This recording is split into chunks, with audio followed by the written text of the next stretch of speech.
Okay, we're talking about Sherry North's dance. Sherry North.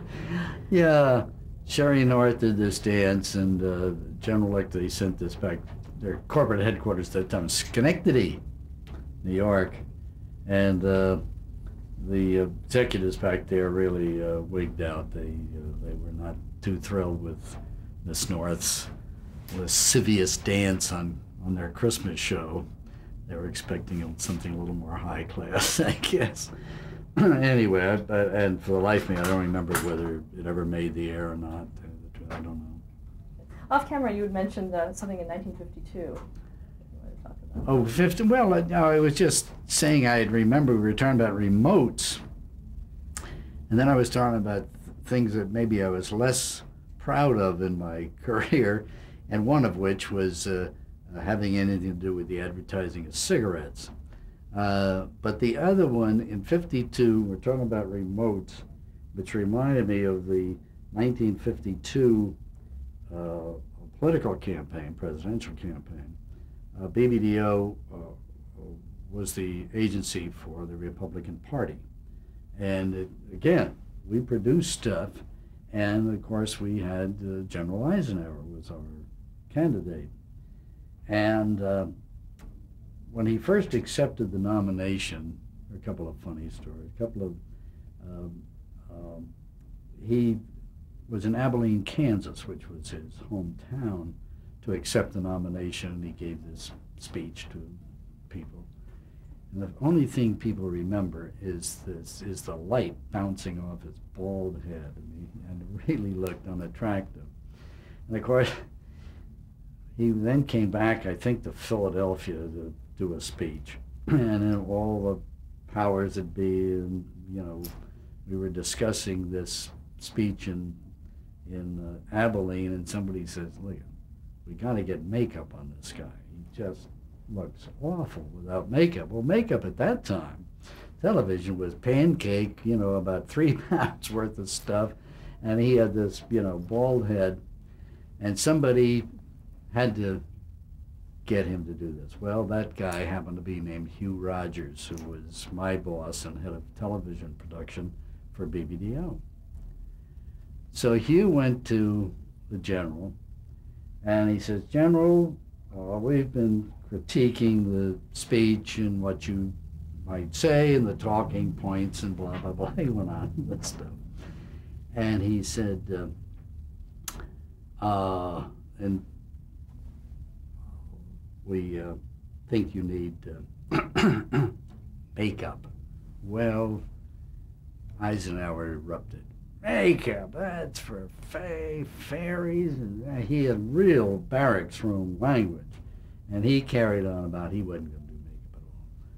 But he finally decided, well, maybe he better have it. So they sat him down in this barber chair, and a guy gets out of the thing and working on him and patting him down. And Eisenhower, in his gruff voice, turned to this guy and he said, "Now, were you in the Army?" The makeup man says, "101st Airborne, General." Well, we planted this guy. And he'd been in the 101st Airborne, which is Eisenhower's favorite outfit. That was the Bastogne, Battle of the Bulge, McAuliffe with nuts to the Germans, so forth. And Eisenhower took one look, shut his mouth, and that makeup guy went with him all over the country on the whole campaign. I forget his name. But it was one of the great coups of all time. He was something else. He was something else, Eisenhower. How did he take to television? He didn't like it. I don't think he liked it at all. He was very uncomfortable in that kind of thing. First of all, he restricted. It was a restrictive thing, television. The other thing we decided is that he was uncomfortable on the stump and with the makeup and all that thing, so we designed a living room set for him, a library kind of thing, where he'd sit in a chair, and we had 4 or 5 friends with him, and they'd throw these softball questions at him and so forth. And he was very, very comfortable doing that. And again, Hugh Rogers said, we got to have somebody to lead this discussion with Eisenhower. Well, at that time, we had a show on the air called B.F. Goodrich Celebrity Time. And B.F. Goodrich Celebrity Time featured football coach Herman Hickman and forget who else. And again, it was one of these crazy panel show things. But the host was an old Hollywood ham bone named Conrad Nagel. Well, Conrad had been a star in the 20s, early 30s. Handsome as he could be. Lovely, gracious guy. So again, Hugh Rogers goes to Eisenhower and he said, well, General, we've designed this set. We think you'd be very comfortable. And we have hired somebody to kind of lead the discussion. And we've picked Conrad Nagel. And Eisenhower's eyes lit up and he says, my God, that's Mamie's favorite actor. Probably hadn't seen a picture in 30 years. But he was something else. But we did one of the first remotes during that campaign. I remember we did and again, I think they may have, I know we did a piece from San Francisco. So the network was growing. I think we did San Francisco and St. Louis and LA to the network at that time. And we had a guy on a cable car with some people who raved for Eisenhower. And we did a thing from Boston and Philadelphia and so forth. And again, that was the first thing of its kind. The worst part of all of that is that campaign also was the first time that we invented the 30-second political commercial. And if there's anything in my life I regret, it's the 30-second political commercial. Now, how did that come about? Whose idea was that? I don't remember. Well, we did commercials, and so I don't know, somebody in the commercial department. I have no idea how, but that's when it first began. Much to my horror, at this time, that's all you've seen now, and they just drive you crazy. How were they done back then, though? They were. I think they were on film. Awful. Talking about politics, it was also about the time of the blacklist as well. Did you? Yes, indeed. Well, the blacklist was a great embarrassment. There was a blacklist. BBDO had a guy, whether I should mention his name or not, but he was an ex-FBI guy. And he worked closely with this fellow in Syracuse, whose name escapes me, who wrote the book. He was kind of the leader of all this. He was a grocer in Syracuse, but everybody fawned all over this guy. And I was in Hollywood, and I would get these cast and production lists from whatever show we were doing with G Theater, and they'd send me this list. And I would have to send this list to New York. And it was in this ridiculous code. We had a teletype machine, and I would have to put down, is Joe Dokes available for General Electric Theater? Well, everybody knew what the heck it meant. And then this guy would teletype back, Joe Dokes is or is not available for General Electric Theater. Now, you had no idea what this person may or may not have done. It was just absolutely awful stuff. And I think in all that time, there may have been one or two people who suddenly were not available. And then you had to call up the producer, who by this time is biting his nails, and say, well, Joe Dokes is, we can't use this guy. And he'd scream and yell, rightly so. I mean, it was disgusting. It was disgusting. Thankfully, it went away. And you had to make those calls saying that you couldn't. Yeah. Now, And I had no idea why. I mean, you know, we had no idea this guy in New York, you know, had this power. Everybody was so scared. I mean, you know, I was just a minuscule character in all of this, but I had to do some of the dirty work. And, you know, I guess if I'd were a little smarter at the time, I would have just walked away from it or something. I don't know. Now, when did it stop? I don't know. I could give you a time frame, and I'm guessing 54, 5, 6, something like that. I don't think it didn't last that long. And I could be a few years off. I'm hard pressed to tell you. I was just a guy doing a job and not even realizing the import of it. Now, you were a BBDO for 25 years. Oh, Can you yeah. talk a little bit about your career trajectory? My career trajectory? I didn't have a trajectory. I stayed on a straight line for 25 years. That was about it. Well, except I was doing different things in different shows. I must have done 10,000 radio commercials, TV commercials for everybody and their uncle, and you know, and then worked on different programs. After G Theater went by the books, thanks to Bonanza,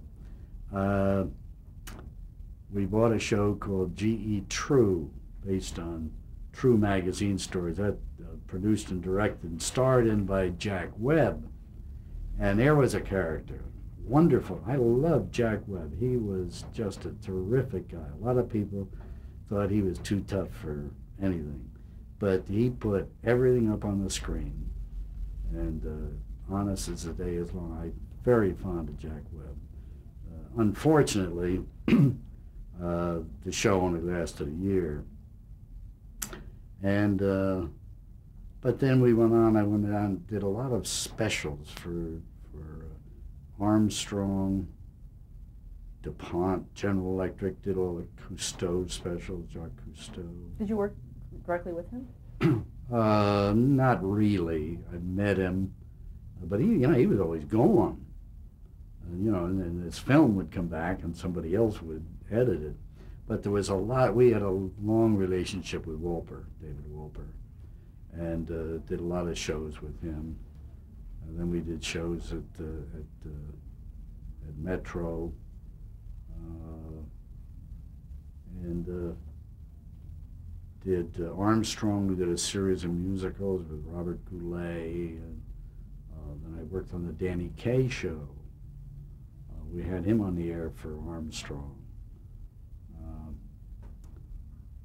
He was an interesting guy, very talented, but Was he easy to work with? No, I didn't think so. I always felt he didn't really like kids. I probably shouldn't say that. It's terrible. Somebody's going to, because the man's a brilliant star, great star. But he did that stuff for UNICEF with all the children and so forth. I was never convinced that he really liked kids. Maybe I was just being overly cynical. I don't know. But you talked about directing a lot of those commercials. Any favorites for you?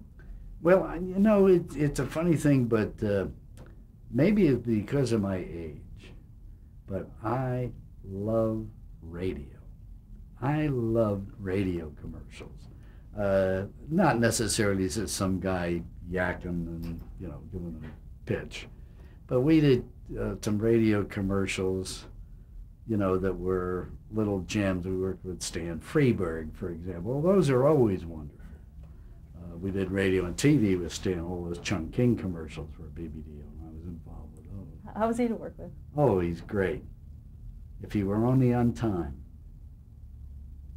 That was his biggest fault. He was, we'd sit around and, you know, I'm producing or whatever and watching the money float out the door, and Freiberg hasn't shown up yet. We got a 10-piece orchestra in the studio warming up, but great talent, nice man. Any TV commercials that stood out for you? Well, not ones that I was directly directing. I could have been casting director on all the Pepsis and stuff like that. I've been casting. We shifted stuff around, but it gives you an opportunity. When I think of some of the people, I worked on a campaign for Northwestern Bell Telephone. Well, in that campaign alone, I worked with Bob Gibson, great baseball player, Bob Feller, Hall of Famer, Myron Florin, Edgar Bergen. I mean, just on one little series of commercials, you work with all those people. So it's great fun. And then I did a lot of work for the United Fund of New York, Greater New York Fund. And every year we did a big commercial for them, and I'd get people to narrate it. Raymond Burr, Robert Taylor, Ben Gazzara, Ephraim Zimbalist. So you get a chance, even though you're not intimate with these people, you get to meet them, and and I'm like everybody else. I'm as starstruck as anybody. And the thought of my working with Ronald Reagan, and I was invited to show you what kind of people these Reagans were. Once he became governor and president, I corresponded with him once in a while. He would always respond. Very nice letter, and I found out later from this book that was put together that I probably should have written to him more, because he just ate up letters and so forth from old friends. And you can imagine my surprise when I was invited to the funeral at the National Cathedral. I hadn't seen the man in 40 years. But they remembered, and they had a whole section of people that were associated with him from the past. It was a remarkable experience. But that was Reagan and Nancy. Going back to your BBDO years, yes. Talk a little about how things changed in terms of the television landscape. Money. All had to do with money. Whereas American Tobacco Company had at least 2 hours of programming a week. Well, the cost just became astronomical. They couldn't do it, and you went into scatter buying and that kind of thing. So the whole landscape changed. But nothing. It was just money. And that's when the networks then, because of that, were able to get back to control of the program. But up until then, the agencies really had a major voice in all of that. I mean, you bought a program in a time period, and that was yours. Them days was gone forever once it became so expensive. How do you think that affected programming? The quality? Oh, I don't know that it changed it much. I don't say, that's an interesting question. But they talk about the golden age of television, and maybe things were better in those days and so forth.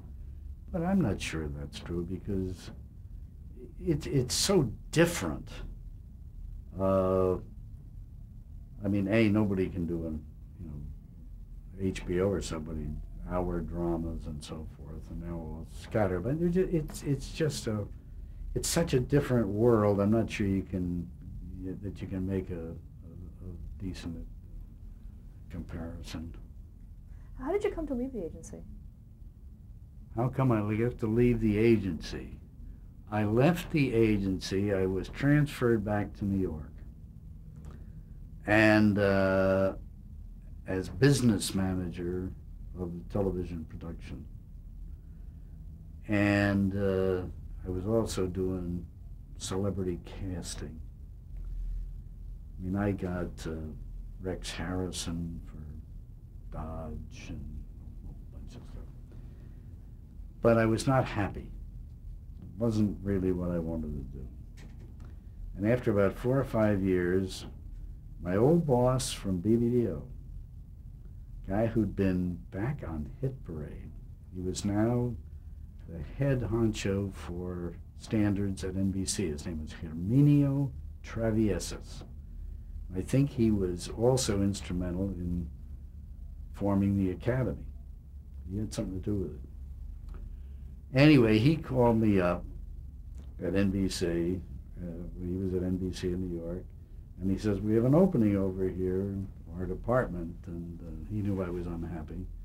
So I said, well, I'll come over and talk about it. So I did, and I moved over to back to NBC.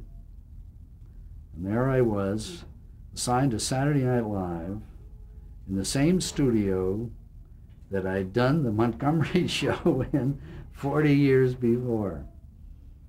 It was, you talk about deja vu, I mean, goodness sake. There was even a couple of stagehands still there. But it was a remarkable thing. The studio looked different, obviously, because it had been structured totally for television, whereas back in the old days, well, they did TV shows there, but it really wasn't quite as elaborate. You moved the control room down and so forth. Talk about the department at NBC that you joined. Do I have to? Well, the Department of Broadcast Standards is divided into two pieces. One is entertainment programming, and the other one is commercials. And they have two separate heads. They talk to each other in the same room. They have two entirely different functions. The commercial people are working with claims and so forth and so on, the best this, the best that. Entertainment has a whole different ballgame. And I was in the entertainment division, and I guess I was called, I forget what I was called, something. Head of program standards East Coast.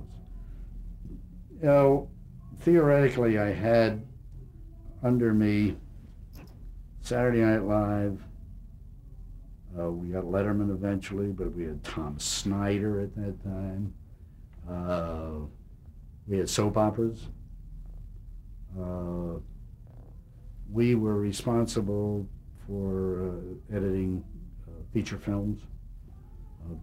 Burbank was just too busy with stuff mushrooming out here, so we took over the responsibility for that. But my primary responsibility was Saturday Night Live. And believe me, it took my week. That's for sure. But that was the way the department was set up.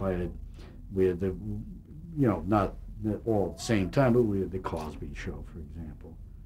I never was out there for that. I had a woman named Jane Crowley who handled the Cosby Show.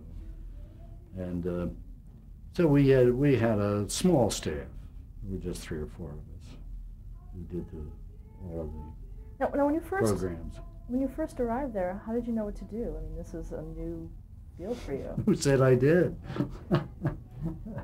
Well, I don't know.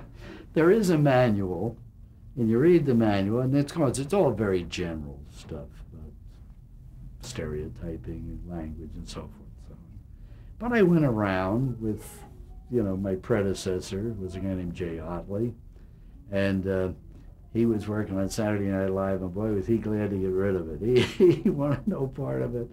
It had ruined enough weekends, but I was innocent or something, and glad to be out of the video after all those years, I guess. And, there it was back at NBC, back in 8H. And I had never seen Saturday Night Live before. I was too old, I didn't stay up that late. So I went around and met people, and you're thrown into the breach. How far into the show was it at that point? It had already been on the air for a couple of years, right? 4 years, I came on the fourth or fifth year, something like that. And you hadn't seen the show? No. What did you know about it? Huh? What did you know about it going Nothing. in? Nothing. I'd never seen it. I looked at a couple of repeats. They showed me some, some tapes.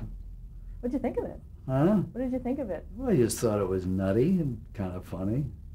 But there I was. What did you think about the live aspect of it? Oh, that was exciting. I mean, here I was back in live television. I mean, and no matter what we make our mistakes, but there's nothing quite so exciting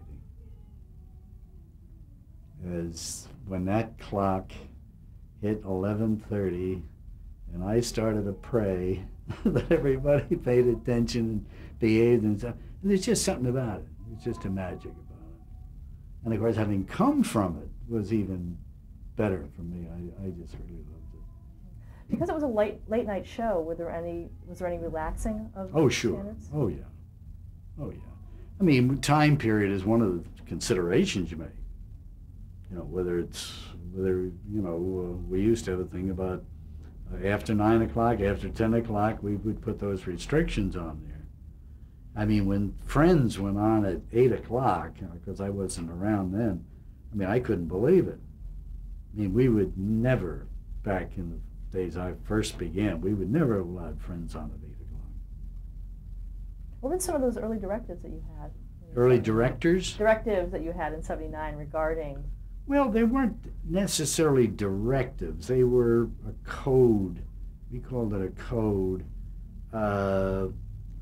I've written them, I wish I could give them to you verbatim, but there are several areas that are particularly important. One is stereotyping. One is language. One is sexual material. One is, those things take importance. I mean, but it runs the gamut. My heavens, we used to have a code for hypnotism, treatment of animals. I mean, all of that stuff. But the 4 or 5 important ones are the ones that most people think of. Was there one that was more important than any of the other ones? I think stereotyping. Language, believe it or not, was never a major problem on Saturday Night Live. Everybody thinks it is, and maybe it is now. But yes, we had a few mistakes, and we had the very famous Charlie Rocket error. I mean, so those things did happen. But in getting the show ready and preparing it and working with these people throughout the week, language was never a real problem. Let's stop there to change the tape.